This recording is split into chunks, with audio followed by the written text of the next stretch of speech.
Doing it in front of you thousands of wonderful Americans to come out and support us. So thank you very much. We appreciate it. Thanks, Ritz. Now, ladies and gentlemen, take a look. One of 9,800 B-25 Mitchell bombers produced during World War II by North America. Their first multi-engined airplane. That's the B-25 Panchito. Owned and operated by Larry Kelly of Mardella Springs, Maryland. The original Panchito, named after the feisty rooster from Disney's animated musical The Three Caballeros, was a bomber with the 396th Bomb Squadron, 41st Bomb Group, 7th Air Force, stationed on Okinawa in the summer of 1945. After several attacks on Japanese strongholds, she was scheduled for another bombing run to Japan on the day the Japanese surrendered. Panchito was built in Kansas City in 1944.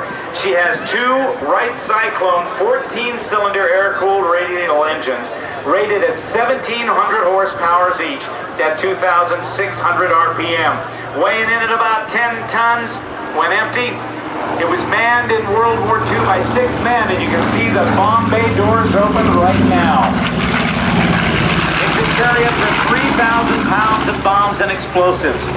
The B-25 achieved worldwide fame on April 18, 1942, just about 4 months after that horrible attack on Pearl Harbor by the Japanese Naval Air Forces. Under the command of Lieutenant Colonel James Doolittle, 16 B-25s were launched from the aircraft carrier Hornet and attacked Tokyo in a daring raid. The B-25s successfully bombed targets in Kobe, Yokohama, and Nagoya, as well as Tokyo, from an altitude of just 1,500 feet above the surface. No aircraft were lost over the target. However, bad weather and very, very difficult fuel situations prevented the flyers from finding their prearranged landing fields in China.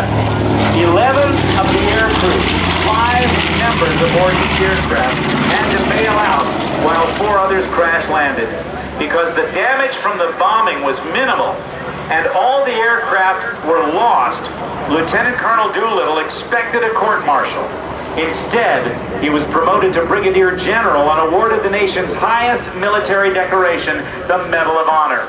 Doolittle's raid had lifted the spirits of the American people at a time when our military had suffered defeat after defeat in the Pacific.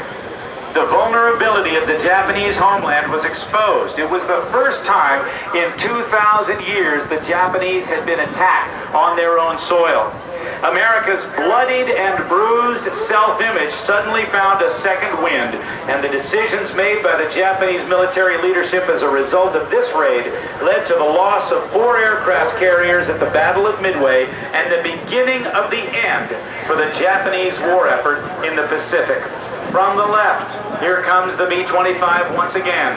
It was among the most famous twin-engine medium bombers used during World War II and was the most widely produced American twin-engine combat aircraft.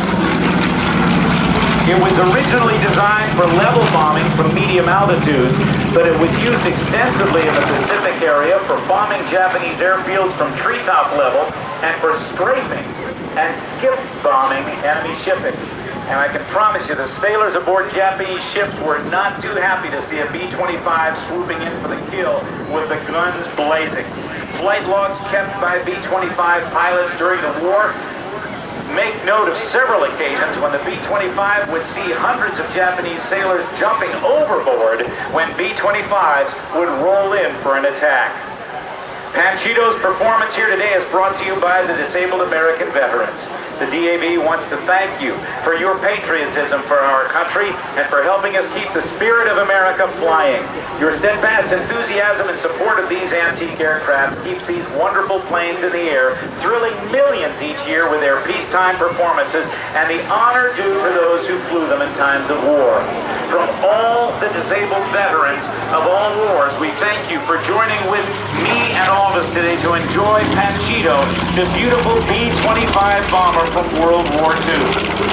The DAV is a proud supporter of Panchito and proud to support all disabled veterans. At the DAV, our single mission is to build better lives for disabled veterans and their families, and I hope today that we've given you some great memories of our proud history, our achievements in aviation, and our dedication to the men and women who serve with duty, honor, and sacrifice throughout the world in today's wars and all past wars. For more information on Panchito and the DAV, visit the DAV headquarters and just look for the big DAV flags. Forrest Gump I played on.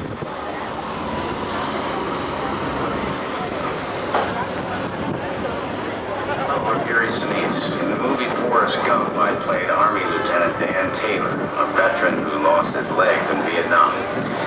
The freedoms we enjoy today are only possible because of the sacrifices that hundreds of thousands of disabled American veterans have made for all of us. The disabled American veterans and the DAV B-25 at the Old Square Hill remind all of us of the heroes who bravely risked life and limb to preserve our national identity.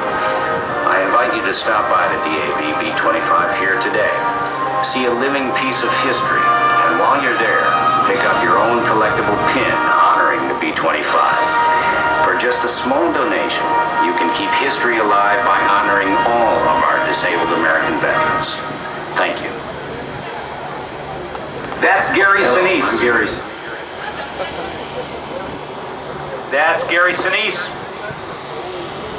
from CSI Miami, and he came over to Andrews Air Force Base last month for the air show there and was enthralled by what he got to see. And I hope, ladies and gentlemen, you're enjoying this B-25 Mitchell bomber being piloted by its owner, Larry Kelly, and his crew.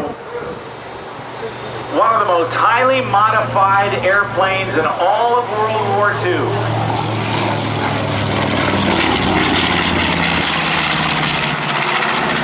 Now, it's a pretty noisy airplane, and one of the reasons it's noisy is because the exhaust stacks are so short.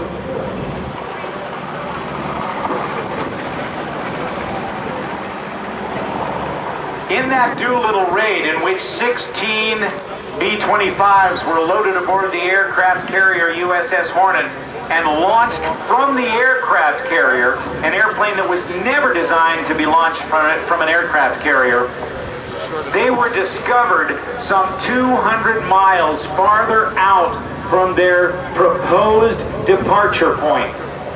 What that meant was that they would not have enough fuel to get to their bases in China after their daring raids on Japan.